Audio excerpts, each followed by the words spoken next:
We have a garden shed. It's going to be a small little single circuit, 15 amp shop. And because of that, we're wiring it with one single circuit. We're going to have the power come in here, and this is actually going to be via an extension cord. So the house is literally 10 feet.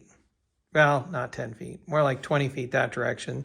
There's a waterproof box over there. So we're going to plug an extension cord in over there, and there'll be a water-resistant exterior plug that we'll just plug into, and we'll use this as a junction box, permanently wire it, we'll wire in the 110 in that box.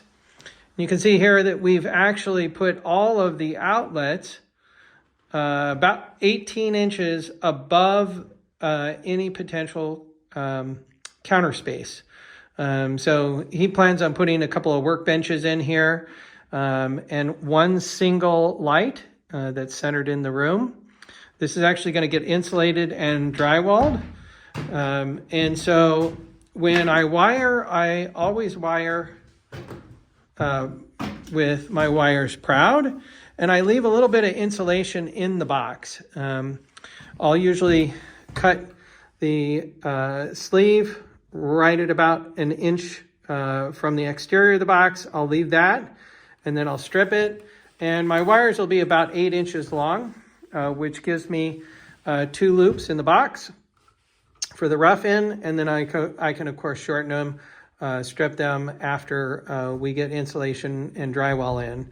But I think 2 loops is plenty. Some people prefer 3, but you are dealing with power in, power out. So you've got 6 wires in here, and it's a single gang. Okay, so that's what I do. And you can see here, this is much longer than the 8 inches I typically do. Code requires within 6 inches, you've got a staple. This staple is rated to handle 2 lines. So single staple is all that's needed. And that's about 4 inches away from the box, so we're good. And then every 4 feet. So I've got a staple here, a staple there, approximately less than 4 feet. And then we're centered on the studs. I do need a plate here because when you're drilling, you can't get into the center of the stud drilling straight unless you got a right angle drill. I do not have one. So these corner studs were drilled at an angle. And you can see this is definitely less than 1.5 inches from the end of the stud. And so I'll put a metal plate here, and then I'll also put one here and here just to protect this entire area to ensure that there's no potential of a penetration into the wire. I'll do the same thing on this corner, and for the same reason, you can see here that this is closer than 1.5 inches. So I'll have one plate here, and one plate here, one plate there. So 2 plates will take care of that. And same with that corner.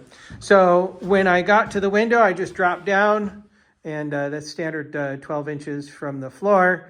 This here is a double gang. And the reason being is that I'm going to do an exterior light as well.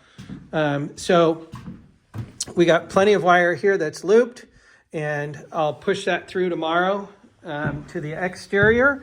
Let me show you how close we are to the house.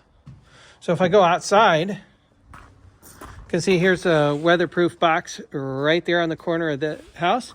And I'll probably go ahead and put in some Schedule 40 and just run an extension cord from the 20 amp weatherproof box to the corner of the structure here where we'll just go ahead and tie in.